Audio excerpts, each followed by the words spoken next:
Hello everyone, Assalamu alaikum, peace be upon you, and welcome back to my channel. It has been a couple of months since I posted my last video, and in that time, my video on dialing in espresso kind of took off. Thank you so much for all the love and support on that video. The best way for me to really thank you is to listen to what you have to say, and so many of you have asked me to make a video on steaming milk for lattes. So here it is. My only disclaimer is that I'm not a coffee professional and am a student of coffee just like so many of you. I was unsure of whether to make this video at all because I know there are so many helpful articles and videos out there that teach how to steam milk for lattes. So in an effort to not be too redundant, I will emphasize key points that I personally struggled with and also noticed are specific to the Breville espresso machines. So everything I've compiled for this video is based on my limited knowledge and practice. Also, I'm sharing and teaching with whole cow's milk in mind. So let's just get into it.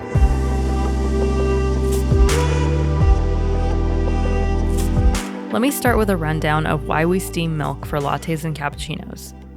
Steaming milk isn't only necessary to achieve latte art. There's actually a prime temperature and texture that makes a latte, though the latter can be subjective.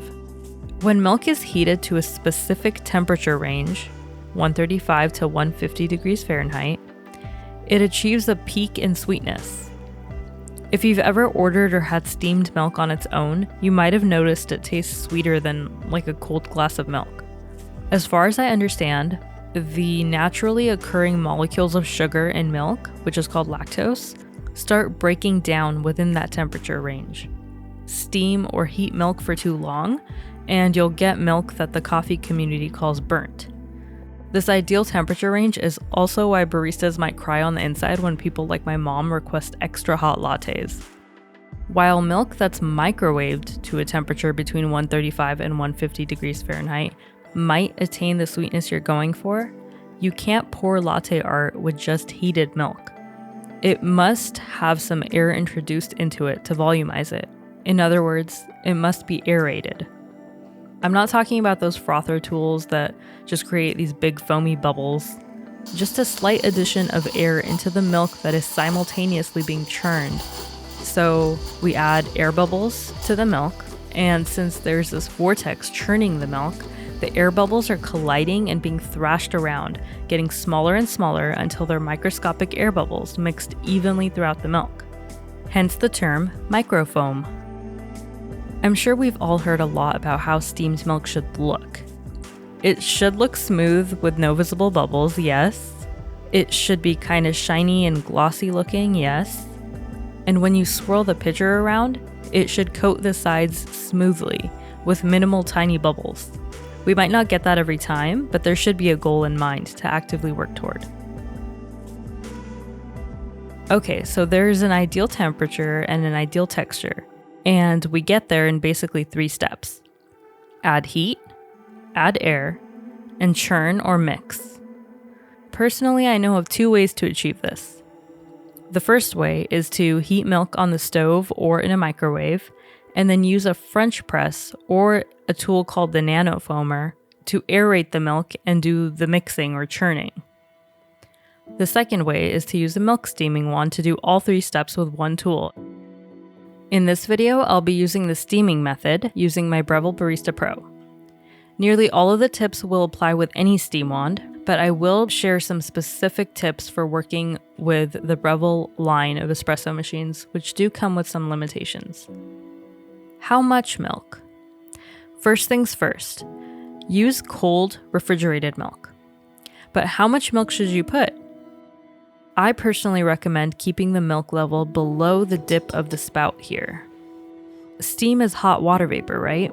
So steamed milk is hot aerated milk. So the volume of the steamed milk ends up being more than the volume of the milk you initially put in. Plus, while the milk is steaming, the level of the milk will rise a lot because of the vortex motion. You can pass the bottom of the spout and still steam your milk just fine, But the reason I recommend you stay below this level is because when pouring latte art, it's better for your steamed milk to take up less space overall in your pitcher. It gives you more control when pouring. If your pitcher's too full, the milk will pour out faster, so you'll be more focused on not spilling and will struggle with the latte art. In my personal opinion, the pitcher that comes with the Breville machines is ideal for pouring a drink with a final volume of 8 to 9 ounces. The position. Position the steam wand so the top of it is perpendicularly facing you, and the vertical part of the wand is slanting upward so the tip is a bit lifted. Now to find the wand tip position, slide the pitcher up so the pouring edge of the pitcher is flush against the wand. The pointy tip of your pitcher will be in contact with the steam wand throughout the entire steaming process. Next, you'll tilt just the bottom of the pitcher down and either left or right until the tip of the steam wand is angled toward the 9 o'clock or 3 o'clock position and is about maybe like a centimeter away from the edge of the pitcher. This is the pathway the steam will travel in and consequently create the vortex. Too far from the pitcher wall and the steam won't bounce off the wall to create the vortex. Too close to the pitcher wall and, again, not creating a smooth vortex. My personal preference is the 3 o'clock position, and I hold the pitcher with my left hand so that I can turn off the steam wand with my right hand. The common process of shifting the wand tip halfway down and then halfway to the side is just to help you figure out the final position and then memorize it. When you actually steam milk, don't literally take these steps. Just place the wand tip in that final position from the get-go. Okay, before you steam the milk, purge your steam wand. This is important no matter what machine you use because you want to eliminate any possible buildup inside the steam wand as well as get rid of any of the initial water that comes out. We don't want to add any liquid water to our milk. It's especially important to purge your wand on a Breville machine because they take their sweet time chugging along before actually emitting steam. Maybe that's why it's called the Barista Express. Okay, this next tip might be the key to your steaming struggles if you have a Breville machine. I'm not talking about the dual boiler. After you purge your steam wand, you have to turn it off so that you can get the pitcher in position, right? Okay, but on a Breville Barista Pro, Express, or even probably the Bambino machines, the steaming mechanism, or whatever it is in the machine, doesn't take long to turn off. So if you take your time positioning your milk pitcher before you turn the steam wand back on, it's going to chug and spit out water all over again before actually emitting steam. So remember to move swiftly from purging to submerging. Notice that I never gave you a precise degree of angle for the steam wand. The angle will vary from person to person and can depend on the pitcher size too. So for the Breville machines, just focus on the wand tip location and the angle of the wand should fall into place correctly. If you're using a larger pitcher that keeps hitting the drip tray, I recommend rotating your steam wand out to the side of the machine and steaming your milk there instead of more from the front of your machine. I don't rely on time recommendations to determine when to move through the steaming steps. What takes 3 to 4 seconds on a La Marzocco machine can take anywhere from 7 to 10 seconds on my Barista Pro. So instead I use my eyeballs, sense of touch, and my ears. There are 2 phases of milk steaming with 2 corresponding depth levels. The 2 phases are aerating or air introduction and the vortex or churning phase. When you first turn the steam function back on, the tip of the wand should be halfway submerged under the milk. No introducing air just yet. Once the steam wand gets going, then you gently lower your pitcher until the wand tip is barely touching the top of the milk. This is the aerating phase. You want to listen for a loud hissing sound, like paper tearing. Don't get too intense here. You want a gentle introduction of air. Then, use your free hand to check the temperature of the lower side of the pitcher. When the pitcher temperature is close to the temperature of your hand, you need to shift gears into the next phase. Gently slide your pitcher up a teensy bit, like half a centimeter. Alternatively, you can gently tilt the steam wand down into the milk, like this. Stop moving the pitcher up or the wand down when the paper tearing sound stops and there's a smooth vortex going. I call this the vortex phase, and it might sound something like this. Be careful not to wiggle or jerk the pitcher around when you shift the pitcher up and when you're in the vortex phase. Really try to hold the pitcher steady. My biggest tip here is to work toward finding the perfect spot for your steam wand and pitcher so that you can rest your pitcher on the drip tray and tilt the steam wand down to shift to the vortex phase instead of having to lift your pitcher. This won't work for all pitcher sizes or milk amounts, but it is good for preventing those sudden jerks that end up introducing extra air when we're already past the aerating phase and into the vortex phase. Now the last step, which is to stop steaming, might be one that's hard to time.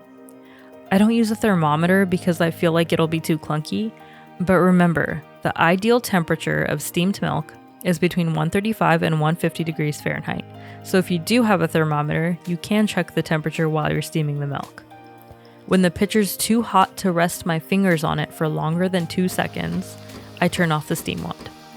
And yes, I know everyone's pain tolerance level is different, but I think it's probably within that 15-degree range of ideal milk temperatures.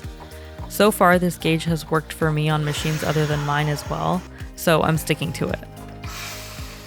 After you turn off the steam wand, wait until it completely turns off before you take the wand out of the pitcher. Always clean the steam wand with a wet towel at this point. I highly recommend getting a designated microfiber towel for this because a paper towel is way too thin and will burn your hand. So clean off the steam wand with the wet towel and then purge it into the drip tray. Never skip this step. Trust me, you do not want your steam wand getting clogged up because it'll just stop working and the steam might build up in the machine and come out from the drip tray and then you'll freak out, and just trust me. Now I have just a few more tips before I let you go. If you see bubbles in your milk, don't freak out. If you don't care to do latte art, you can just proceed. But if you do want a smooth latte or want to pour art, you can probably still save the milk texturally by tapping the pitcher gently but firmly on the counter to pop the bubbles. But doing this can and does disrupt the harmoniously textured milk into separate layers of foam and milk. So be sure to swirl the pitcher around to remix any milk and foam that might have separated. Be sure to end on a swirl though before you pour so that your foam doesn't just sit on top. In the future, you should work on the vortex phase of steaming to eliminate the bubbles. Be careful not to move the pitcher around during this phase, and also maintain a non-aggressive looking vortex. Maybe your angle is slightly off. If it looks like there's a thick, lumpy layer in the milk when you swirl it, that usually means one of two things. Either the foam has separated because you left the pitcher sitting there too long after steaming the milk, or it's an indication that too much air was let in at the beginning, which results in more foam overall. This is desirable for traditional cappuccinos, but not really for lattes. This can be fixed sometimes by swirling the pitcher gently for a while until it looks like a smoother consistency. Solve this issue in the future by reducing the time in phase 1 of steaming, the aerating phase. On the flip side, if your milk is too thin, or if you're using an alternative milk such as oat or almond milk, you need to introduce more air. So you need to spend more time in that initial aerating phase. You'll know your milk is too thin if it doesn't coat the sides of the pitcher at all when you swirl it, or if the milk doesn't sit on top at all when you go to pour your latte art. If your oat milk lattes come out great, but your whole milk lattes don't, you're probably used to being too aggressive with the aerating phase and need to dial it back when steaming whole milk. Believe it or not, that's all there is to it. I know it's probably a bit overwhelming if you're new to it, but I promise, once you start incorporating some of these changes here and there in your steaming routine, you're going to see a difference and will also get used to it until it becomes second nature. That's definitely the case for me. I really enjoy sharing coffee-related content on my channel, and I sincerely hope this video was helpful to you. If you do enjoy my content, please Please give this video a thumbs up and consider subscribing to support my channel and let me know that I should keep going. I pray you're doing well, and I'll talk to you in the next one.